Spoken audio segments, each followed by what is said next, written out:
Around the corner or around the world with the Green Up Beacon. Hello everyone, this is Hank Bond and the Green Up Beacon, and we are here today with Superintendent of Russell Independent Schools, Sean Horne, and we have decided to put together this video and maybe a couple more during the legislative session. If things move in one direction or another, we won't abandon it with just one program, Sean. Let's start right out what came out last night broadly and has been vividly on Facebook, and I'm getting emails from people myself. Let's talk about this consolidation concept that they're talking about, where basically Greenup County and Lewis County will become one school district.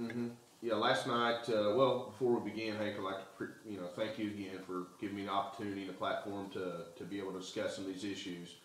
I think we're able to reach a lot more people by doing it this way, and I just appreciate you and the Beacon for allowing me to do it.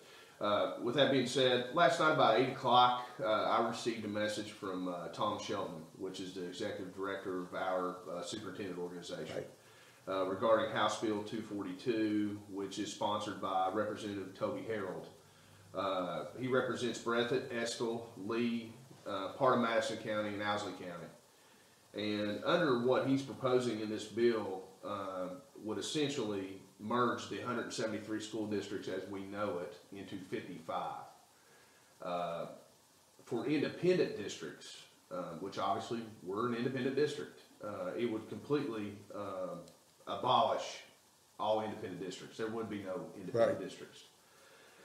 And it's very concerning because of the timing of this. There's been a lot of concern across the state regarding the pension and what's been happening with that, and tax reform and what's been happening with that. I'm just very concerned that this is kind of a distraction on top of all this budget crisis. It would essentially take the local decision away from local boards of education, which, I think in and of itself, if you can imagine the entire state of Kentucky, and particularly in our situation with Lewis and Greenup, as we talked off camera concerning, if Larry Coldiron was the superintendent of the districts, say, if a situation happened in Mr. Weddington's neck of the woods in Vanceburg, what kind of logistics and how well can we do that? From a monitoring, supervision, making sure folks are on the same page, logistically, it just doesn't make sense. I wanted to take the time with you today to kind of clear the air on some of these things, because our community school systems, the way that we know it under this bill, would be completely Well, you have wiped. 4 independent school districts within 10 miles, Ashland, Fairview, Russell, and Raceland. And obviously you have concern about the economic. I'm not talking about Russell has a particular concern. We have a concern about just the basic economics and a bus route that runs from Bellefonte. Well, no, Fairview would go in Boyd County. From Fairview or Bellefonte Road to 12 miles from Maysville. Yeah. And all the back ways. Yeah, it's just the timing of it, the concern of it, the lack of information that the community will know. When this came out, as you and I were talking, it has already caught fire. I mean, there's people that are already up in arms about it, and I wanted to try to head off some of that. I do not think this bill will get any kind of traction whatsoever. I don't think it'll be a concern that there'll be any kind of decision making happening. But I really want to be proactive with it and kind of stay out in front. But most importantly, when we're finished today, I plan to do a one-page, basically an information sheet for our district and our staff and our community about, hey, there's no more important time than right now that we've got to reach out to our legislators. We've got to get on this Legislative Research Commission hotline where all the bills are laid out. And people need to have their voice heard, because if not, if we just kind of lay low and say something as drastic as this would come to be, you can imagine what kind of mess that we would be dealing with. And I will speak to this in a non-political manner, but another vast consideration would be the insecurity of employees looking to run because they can't afford to. You've either got people with 2 years left that are going to try to hold on for dear life, or people with 10 or 12 years in are going to say, nope, I'm not doing this here. So. But again, I don't think it'll pass. Let me read. Yeah, later this afternoon, that's going to be one of my talking points. I want our people to know House Bill 242. I want them to know the representative that is sponsoring it, Toby Harold. I want them to give them the 1-800 number to reach out, obviously against, because that does no benefit. You know, I represent Russell Independent Schools. That does us no benefit whatsoever for that to even be discussed. Because I'm worried about more important matters, and I know you and I are going to get into some of that, but, you know, with some of the things that are coming down this year regarding the budget and some of the things that have been proposed by the governor, you know, I want to speak specifically to some of those and kind of give our community what kind of impact is that going to have on Russell Independent Schools. Right. And what I want to do, I want to educate the community on specific numbers. You know, it's easy to say, well, transportation is one of the things that's being proposed to be cut. Well, how does that specifically impact our district? Right. And I want people to have that information. And again, I want to follow up after this video with a one-page information sheet so that our people will be able to speak the lingo and know what kind of impact it's going to have on our district. Before we move to the budgetary thing, I do want to say that I do support your analogy that the likelihood of this passing this session is not great. However, it does plant that eternal seed that people start, and then they can develop their talking points. The other thing that I personally am concerned with, and I want to make this known before it ever goes on the air, Sean, this is my opinion. This charter school move, this dismantling of public education, I feel is a political item. And, you know, I'm not saying that maybe some of the ideas aren't okay, because I'm sure he's had some thought to it, but it seems like a dismantling process, and when he couldn't get it the way he wanted it, now we're going to move into some deep budget cuts. And from that, I'll let you talk about how you feel his suggestions at this point will fare here. Yeah. Well, the other night, Monday night, we had a regular Board of Education meeting. And at that meeting, we presented our draft budget for the year, which essentially I want to emphasize, you know, the things that I'm going to go over with and talk numbers with are essentially a draft. It's nothing more than that. But I think it's good information to know so that people, again, can kind of have the specifics instead of guessing. But some of the things moving into next year that we are, in fact, that's going to impact us is, you know, the county retirement match. You know, that's one of the things that's basically being put down to the district. That's going to be an increase to our district for $195,000. That is a mandated. It's going to happen. Right.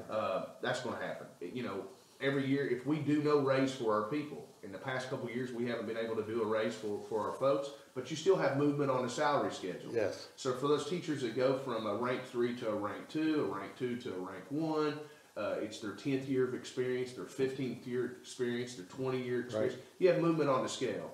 You know, that's going to be $160,000. Right now, our preschool program, you and I have talked a lot about the preschool program. Right. We're trying to grow that. We've been fortunate enough to receive a grant the past couple of years regarding our preschool program. That's, you know, that's going out. So that's $74,000 that we're not going to have. Other grants, a variety of things, and we'll be funding about $69,000 more. The seek reduction, you know, the governor came out mid-year and said he was going to make a $69.7 million cut to school districts. Right. Our commissioner, I guess you would say, lobbied, you know, said we could potentially do, you know, over $20 million, you know, kind of get in between. But still, that's a cut to our district mid-year that we were not, you know, not budgeted for. $42,000. long story short, those items all added up together is about $500,000 that we know next year is going to impact our district. And for us to maintain the same level that we are at and moving forward, those things are there. The next phase of this is probably what I will call the most concerning for me. This is what is being proposed by the governor. And I hope to be able to show what kind of negative impact that is going to have on our district. And this one is probably one of the most alarming, but this is what's being proposed. Our governor has proposed a transportation cut of 61.5%. Okay, it's easy to say a percentage and say 61.5%. Put that in real dollars. The impact that will have on our district next year is $409,000. Which is almost as much as all the other items together. Yes, and to give you some perspective on that, the previous year, and I think this is a good number to kind of know, our entire transportation budget from the previous year was $588,000. This cut alone is $409,000 that we would need to come up with. Now, the governor has said that that would not impact, that's not something that would impact children. If we don't transport our kids to school, if we don't have an effective busing system to get them to and from, how is that not going to impact children? That is going to have a major impact on children. Not just necessarily from a financial standpoint, but, basic transportation, getting them to and from school. And that's not counting athletic events, academic events, field trips. National events. Right. Very, very concerning. There are no dollars allocated for the following programs. It came out, I believe, about a week ago that the governor had 70 programs on the table to cut. Correct. Okay, obviously I'm not going to go through all 70 programs, but I want to pertain it to how it's going to impact our district. Right. ESS, cut. Preschool, cut. Frisky, our family resource centers, cut. Gifted and talented, cut. Read to Achieve, which is at our primary school, cut. Safe School Grant, cut. All of those programs alone add up to about $520,000. There is no line item in the governor's budget for any of those programs. So if we were to just maintain the level that we're at right now, nothing additional, $500,000. Flex focus money, professional development, community ed program, instructional supplies, gone. That's an additional. And books. That's an additional Right. over $500,000. Those two items alone in his proposal are over $1 million. I would argue with anyone, pick one. How is that not going to impact children? Mm-hmm. Our Family Resource Center does a lot of programs for parents. It helps a lot of our at-risk population and making sure that they're well taken care of. Our community ed program, second to none as far as those community relationships and partnerships and making sure people know what we're doing within our school system. Our after-school programs. I mean, Hank, I can talk for hours on this. Sure. I'm concerned about it. It makes absolutely no sense to me that districts are basically being told, here it is, make it work. It's not fair. That's a business mentality. And we're doing And I have no problem saying that. Yeah, it is really concerning for me. Now, again, part of what I do is to, here's the cards that you're dealt. Right. How can you make it work? Right. And some of these other items that I'm going to talk about, and that's kind of the next phase. How are we going to pay for this stuff? If these play out exactly the way that they play out, Which is how you have to look at it. Yes. How are we going to make that work? Right. Now, the thing that really concerns me is you know, the governor obviously is not thinking about these type of things. You know, these things are, you know, he's not, He's looking at the money. you know, Right. you're looking at dollars. You're not looking at, you know, how we're going to make it happen. But some of these things, I'm not saying this is what we're going to do. I don't want people to think that, you know, when I discuss kindergarten and some other programs here in a second, I don't want them to think that tomorrow that's what's going to happen. These are worst case scenarios. Simply it's information. It's not tomorrow we're going to act on it. But here, just kind of give some folks some perspective. If these cuts come out, this is what's going to happen. Obviously, the community and the Board of Education is going to be faced with some hard decisions on property taxes. You know, how can we generate more money? Right. My recommendation to the board right now, unfortunately, you know, the economic times of our community is not the best in the world right now. You know, there's people that are struggling. I don't think we would have any other choice other than to generate a 4% tax increase. If we did a 4% tax increase, just to give folks perspective, that would generate about $320,000 is what a 4% would do. Now, going back to that transportation line item, It doesn't even cover doesn't that. even cover the transportation. Right. Concerning. Right now, and a lot of folks, I think this is good information, Hank. I mean, you and I have talked about this quite a bit. You're pretty well versed in school business. We're only funded on half-day kindergarten. Right. You know, half-day kindergarten is what we're funded on.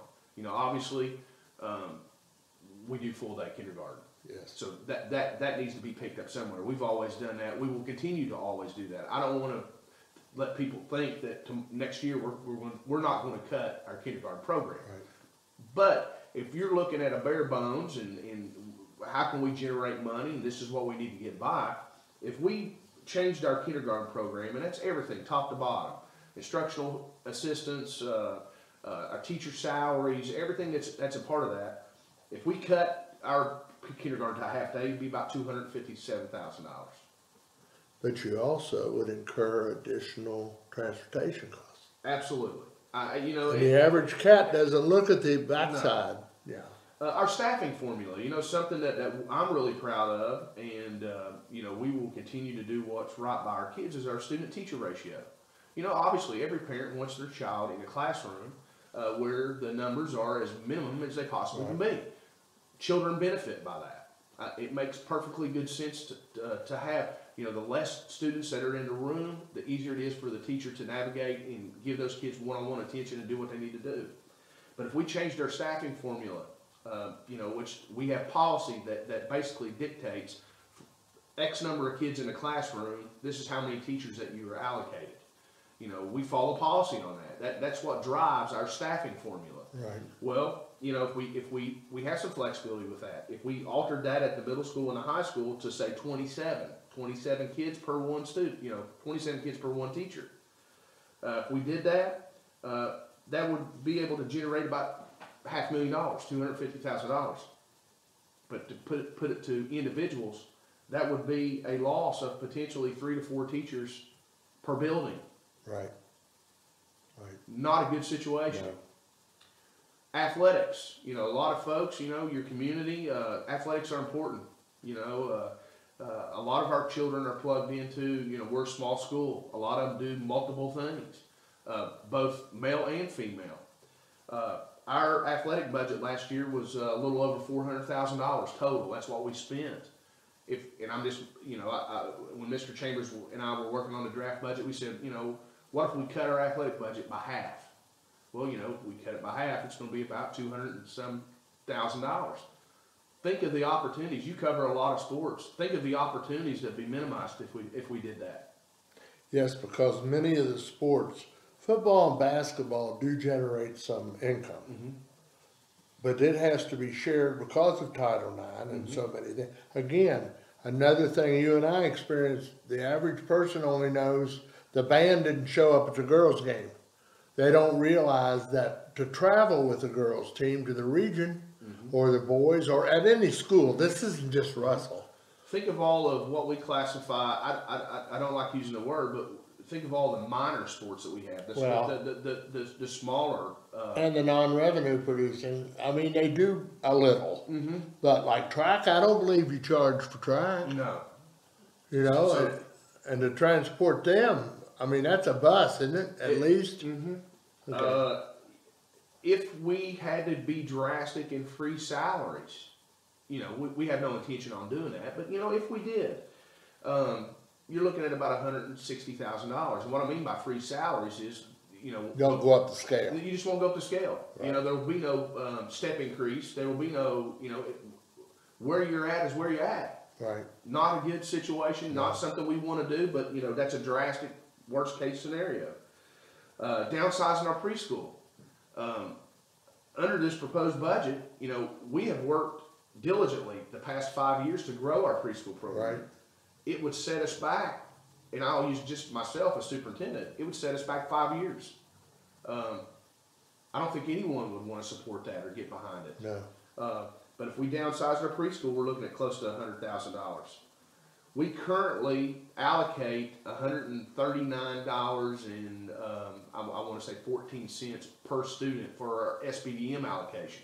That's the money that the schools have, that their council's budget.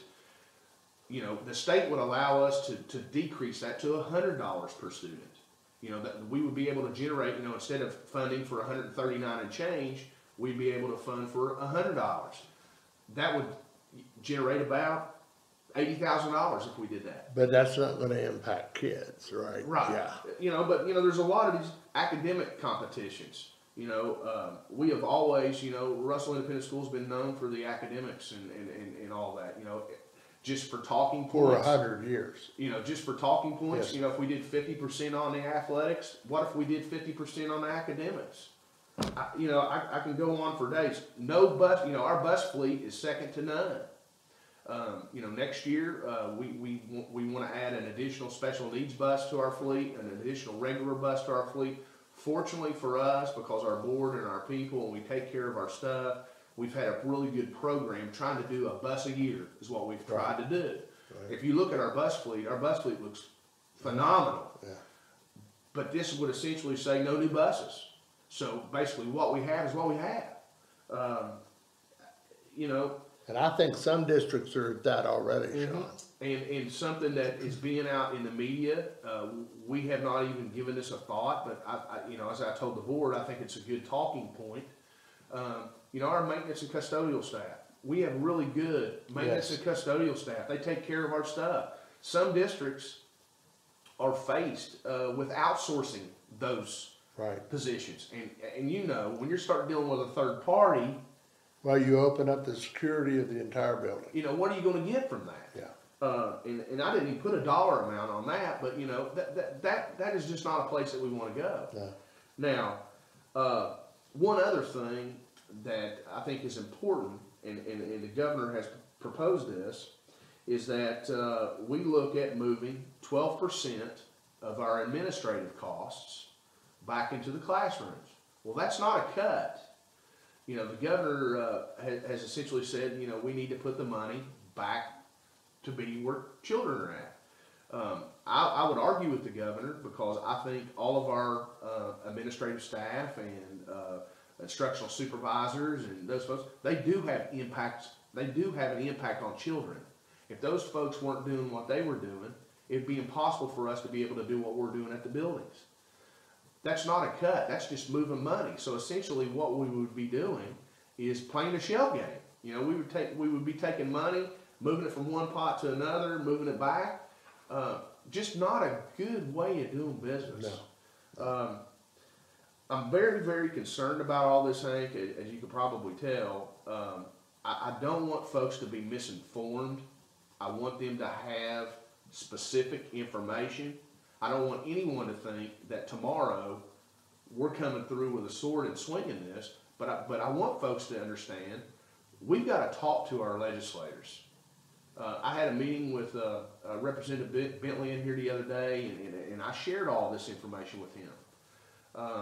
You know, I've been to Frankfurt. I've talked, you know, I've been on the forefront of this charter school legislation and what kind of impact that would have on an independent school district as ours. I've met with Hal Heiner personally and had a conversation about the impact that this would have on our independent school districts.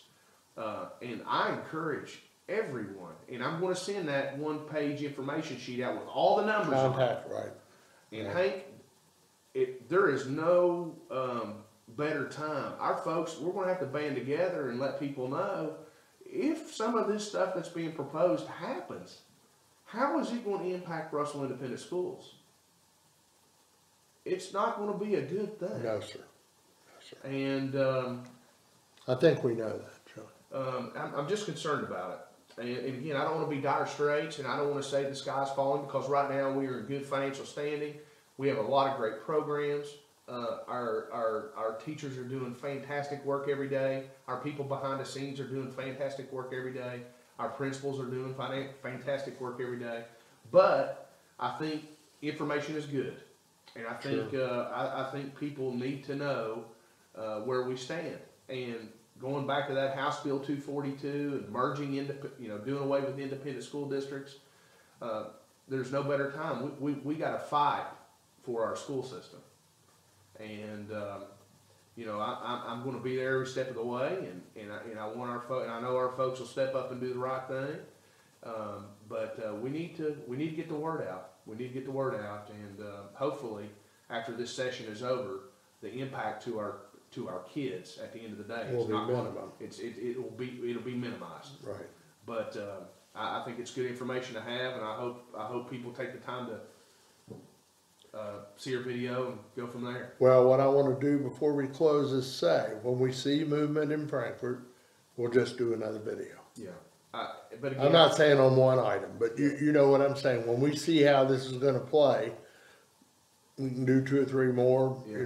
Well, this is good information. I appreciate you giving me the platform. I know you have a broad range of folks that watch the video broadcasts and whatnot. I'm going to put it out on all of our media outlets.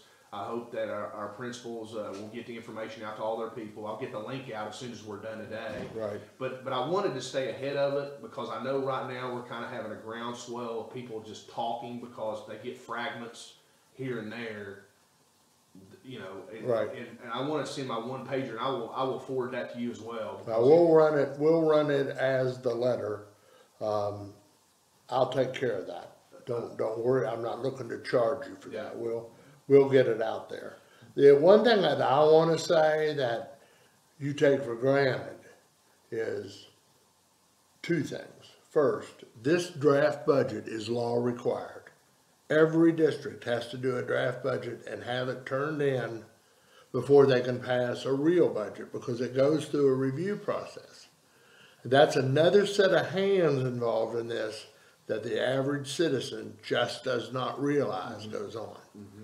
And secondly, I think that the school districts in this county, and of course I'm partial to Russell. I walked in that building the second day that Russell High School opened. I was in that, which well before you were around. And is talking about the maintenance of that building. Other than a payphone on the wall, that building was as clean today as it was. Now, I'm sure we can find somebody that can find something, sure. But I'm saying all in all, I'll go to a lot of schools, as you know. And I go to LST Johnson Arena, and it's not as clean as Russell High School is. And they're good people, but they're under the same restraints, actually sooner than we got them. So, Sean, thank you, and we'll get this out there. Okay, thank you very much, Hank. Appreciate all you do. Around the corner or around the world with the green up beacon.